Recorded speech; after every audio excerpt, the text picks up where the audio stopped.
مليون لون القرض البطيخي. هل تعلم صديقي المشاهد ان التطبيق ده كان اسمه كولا لون؟ كولا لون من كوكاكولا، قرض للقروض الشخصية من الموبايل للمصريين. التطبيق ده خد سمعة سيئة على كلمة كولا لون، فنزل وبقى قرض البطيخي من مليون لون.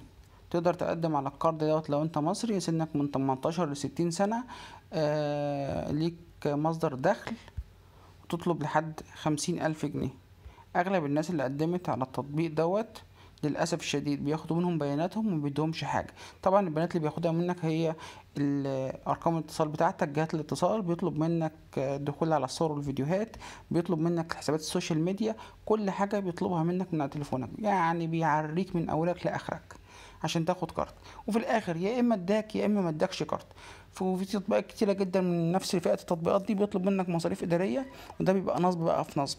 كل اللي بيخش عليه يقول له عايز قرض ب50,000 جنيه، يقول له حضرتك ادفع 2000 جنيه مصاريف إدارية فيوصلك قرض ب50,000 جنيه. يدفعوا وسوري معلش، ضحكوا عليك ونصبوا عليك وطاروا. متعرفش تجيبهم، ما لهمش أي مكان في القاهرة ولا في مصر ولا في أي حتة عشان تقدر تجيبهم او تشتكيهم. والقانون لا يحمي المغفلين. انت كنت عايز تاخد قرض ب50,000 جنيه من موبايلك بدون ضمانات، هو في حد يعمل كده؟ ده كاشات اقصى حاجه ليه بيديك 1500.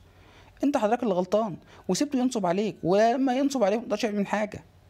يا ريت تحذر غيرك من التطبيق ده. التطبيق ده كان اسمه كولا لون، بقى اسمه مليون لون القرض البطيخي، حتى باين من اسمه ان هو بطيخ في بطيخ.